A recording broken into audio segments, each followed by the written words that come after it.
Hello. A normal day for once. I say for once. A normal day again. Back to normalcy. Normality. Today was fine.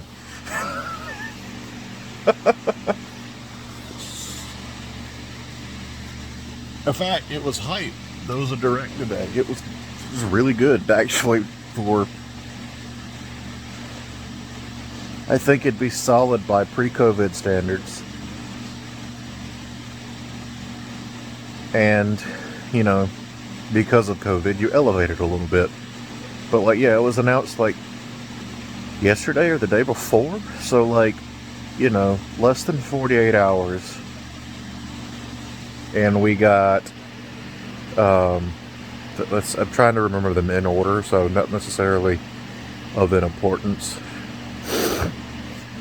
A DLC announcement for Monster Hunter Rise. Alright, that's the last I'm going to remember it in order. More details about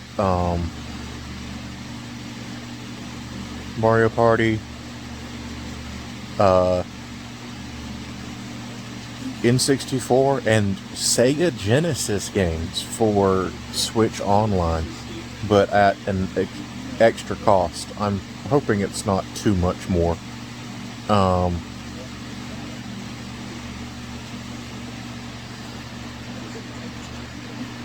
Then, let's see, Bayonetta 3, that's a big one. A 3D adventure style Kirby, not just 3D rendered 2D platformer, like full explorative 3D Kirby. That's exciting. Come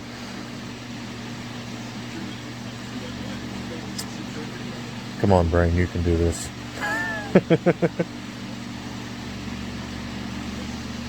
Let's see.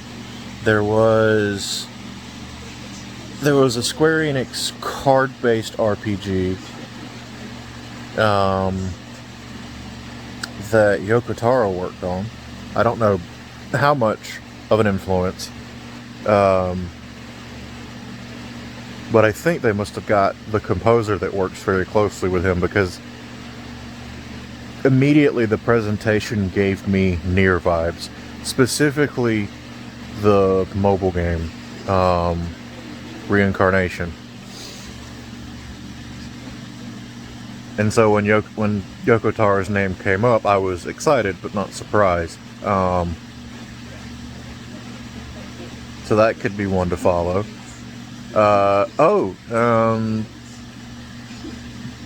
Chocobo racing game, Final Fantasy racing game, basically. Final Fantasy Kart. And given that Nintendo will not get off their ass about a new Mario Kart, or even just DLC for Deluxe, because 8's great, but it's probably close to 5 years old at this point, considering it originally came out on the Wii U, and the only thing the Switch version added was Inklings, and well, of course all the DLC came packaged. It was a complete edition, but all it really added was Inklings and battle mode. Don't get me wrong, Mario Kart 8 has a lot of content, but even if it was brand new when it released on the Switch, it's kind of about time for one. Even if it's just more updates, even if it's just 2 more cups.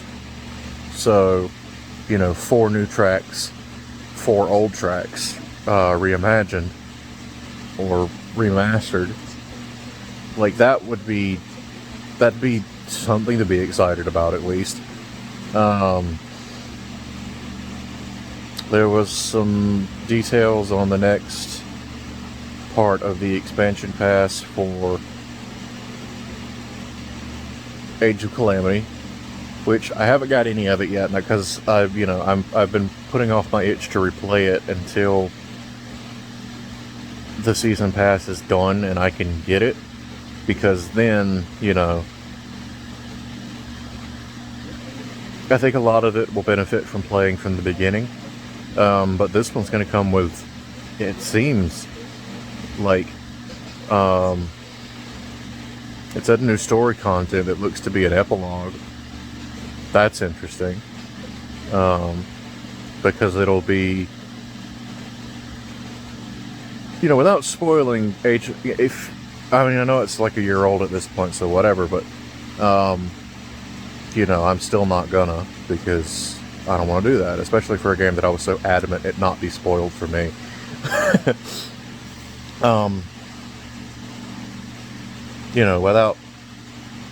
Without spoilers, there was already, there was already extra content as far as that story goes.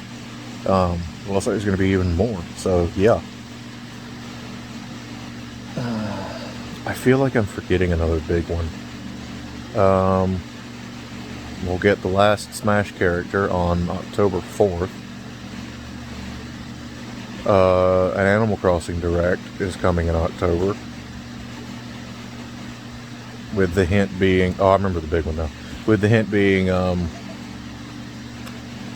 with the tease being Brewster's Cafe. Looking forward to that, actually. That might get me to re-download it.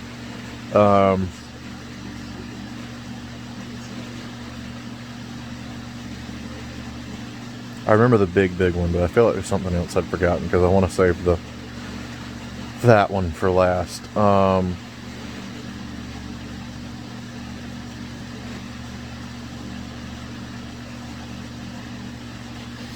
There were some other remasters that, there's a Castlevania collection, the advanced games, I believe.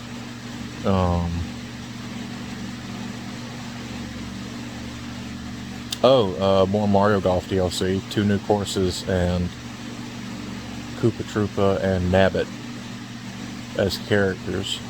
I hope that this level of content trickles on a little past this, and that this wasn't just...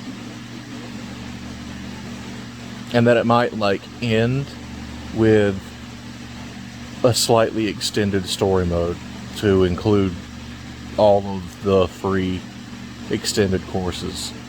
I still want them to make cross-country mode a thing for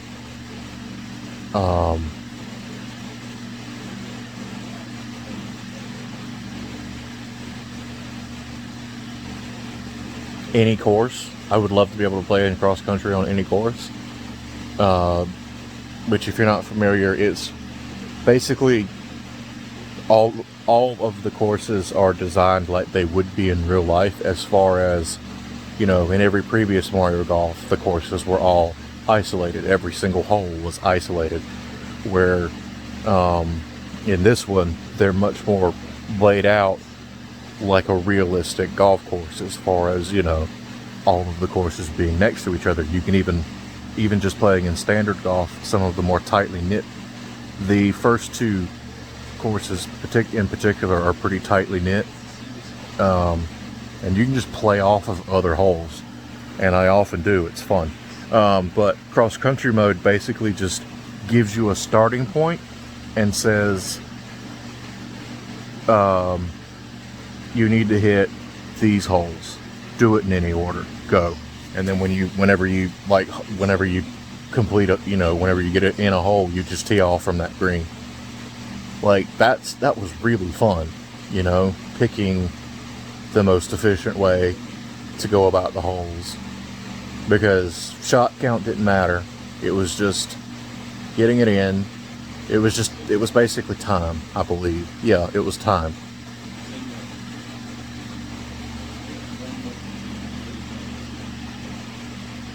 And that was a really fun mode, and I'd like to be able to play it on all of the courses.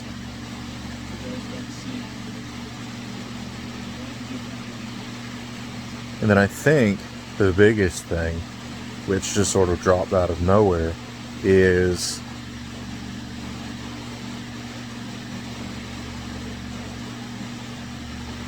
a cast listing for some of the major characters of the upcoming Mario movie. being co-developed by Illumination Studios.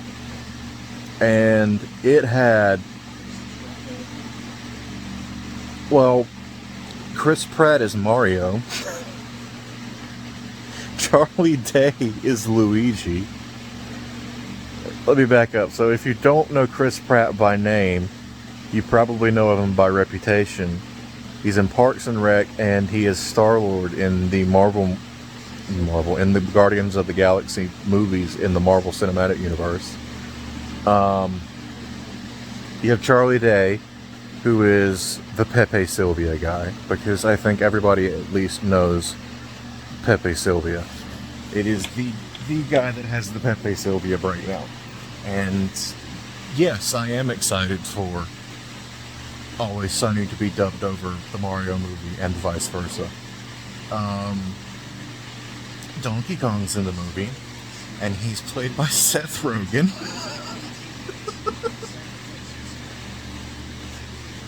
And then Bowser is played by Jack Black.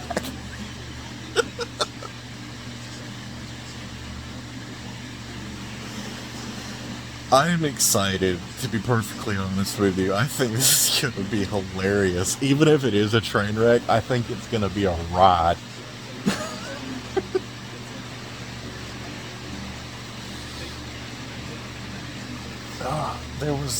There was a hilarious choice for Toad too, but I can't remember it off the top of my head.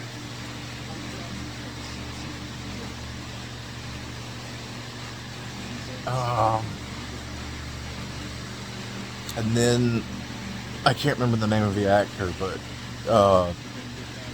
one of the parts announced was Spike, who is a Wrecking Crew character.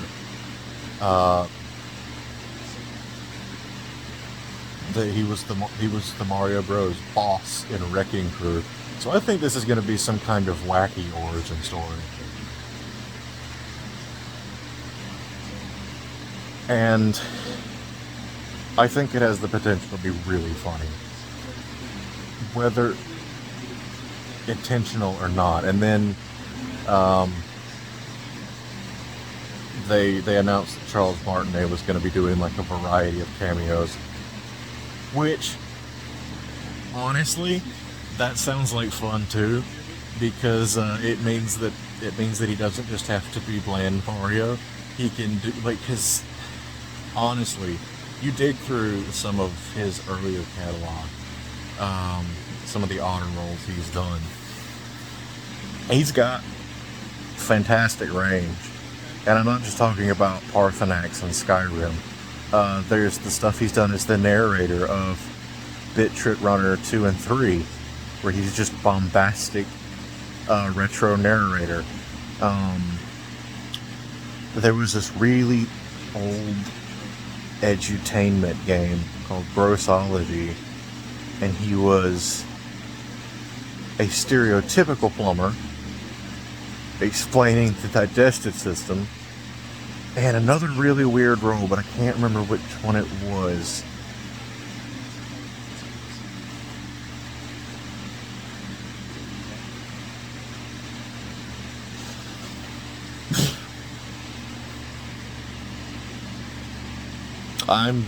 I'm excited for this stupid movie.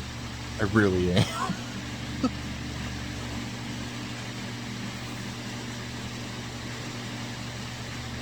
I mean, they pulled off a Pokemon movie with Ryan Reynolds playing Pikachu.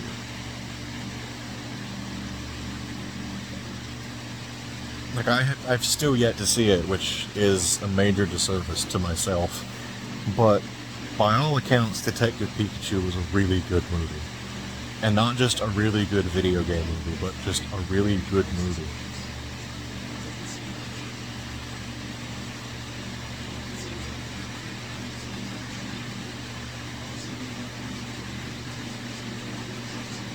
So, I think this could be fun.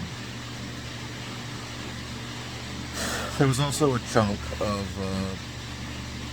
Metroid Dread spoilers that I managed to avoid.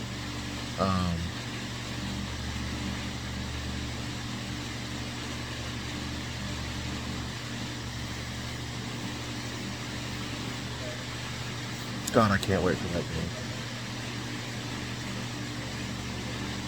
Noticeable absences, of course. Some people are, well, I say this is a noticeable absence, but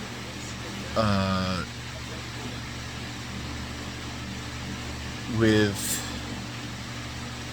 the exception of a few announcement titles, anything, any any news on games we knew about were coming out holiday and early 2022. We got some announcements for games and DLC that would be coming out mid to late 2022, but nothing that was coming out, nothing that had already been announced that was not coming out soon was part of this direct, if that makes sense. So, like, of course, Breath of the Wild 2 would only be there if it was coming out before the end of the year, and obviously it wasn't.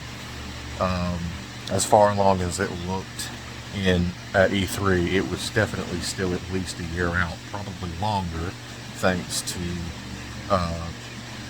COVID and especially the Delta variant.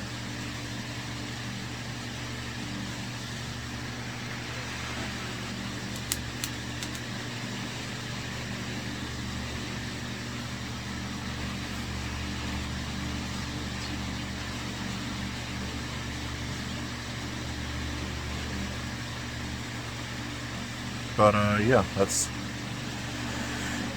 Other than that, day was normal. Just playing a lot of RimWorld. No, that's it really. But yeah, I'm gonna go to bed now. Catch you all tomorrow.